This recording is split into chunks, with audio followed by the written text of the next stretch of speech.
Good morning, friends. Welcome to all of you in the amazing Steno channel. Today, the dictations dictated with Progressive Magazine, published on 20th of October 2019. So get ready.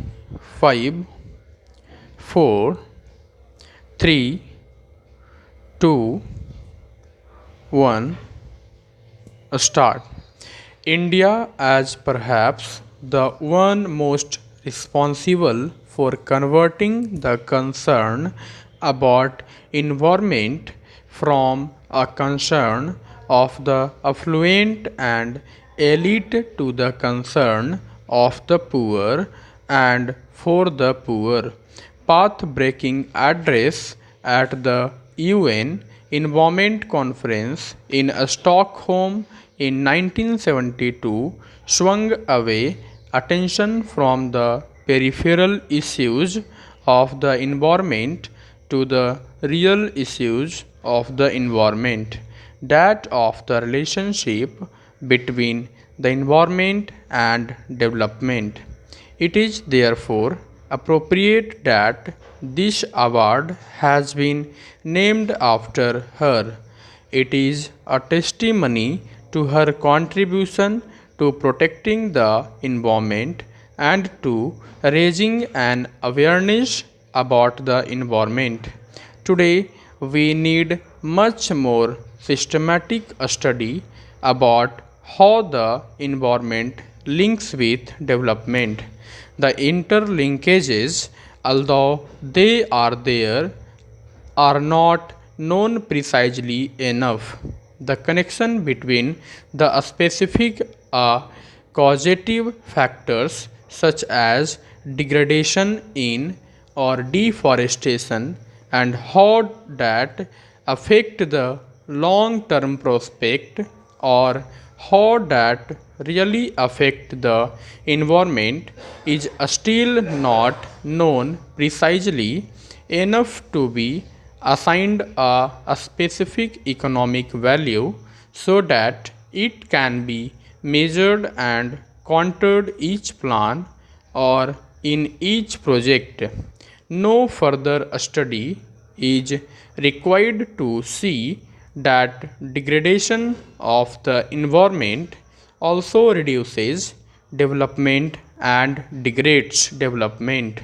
That is known and established, and nobody today needs convincing of that. What we need to look at is to see how conservation consolidates and reinforces the process of growth, and this must become the basic parameter of our measurement. Instead looking negatively, we should start looking positively and see how environment contributes to the development process. We must both increase scientific knowledge on environmental matters and at the same time we should enhance awareness amongst planners, technocrats, bureaucrats, all our people at large. In Parliament, there is already a very clear and unambiguous sensitization to the issue. Just a few years ago, the environment was something that stopped development, that caused problems for all MPs. Today, that has changed, and it is in fact just the reverse, with MPs raising questions on clearance of projects where there are still some problems on the environmental side. Today, there is a much greater recognition amongst all sections of our people about the cost of degradation and the cost of not protecting the environment. But what must be realized is that there is no escaping this cost from whatever angle you see this project. But what we don't count is the long term cost that we will pay if the environment is not protected.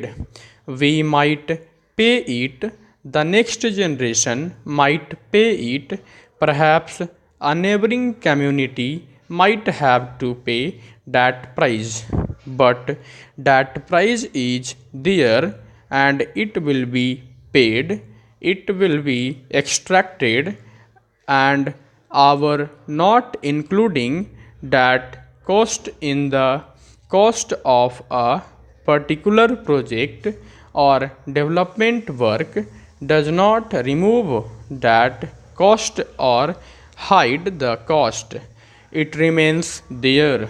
Somebody has to pay, and the more we develop, the more we realize that many of the steps that we had taken in our earlier phases of development, where this cost had not been totaled into the cost of the project, we are having to pay that price today, and the price that we are paying is very very heavy.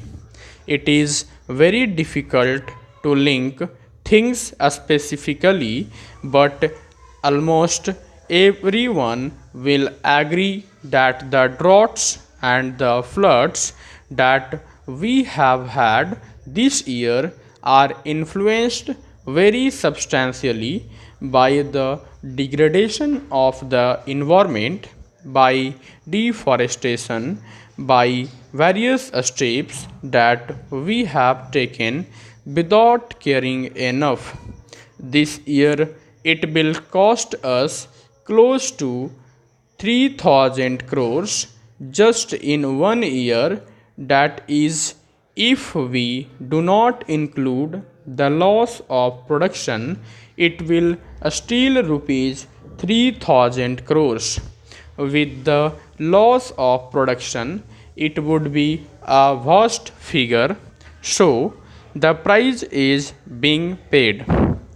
It is being paid in different places, by different generation, by different communities. We can't dodge that price. The decision and the studies that are required are on how to include that price in the initial conceptualization of the project, so that we know that what we are actually getting in terms of value for money for a particular project. We still don't know this accurately enough. We took one step in the South Asian Association for Regional Cooperation when we asked for a regional study on the degradation of the environment, its effects, its causes, and its cost. We hope that we will be able to make progress in this direction. We hope that the society will help us in looking into these aspects. The Bombay Natural History Society deservedly has been awarded the first Indira Gandhi Prayavaran Puraskar. The society for over a century has taken remarkable pioneering initiatives decades ahead of its time in making continuing and invaluable contribution to our knowledge of India's flora and fauna. The society has undertaken fundamental research. Its collections constitute a repository of basic knowledge about ourselves and our country. Today, we pay with this award our highest tribute to Dr. Salim Ali also. Thank you. Jai Hind.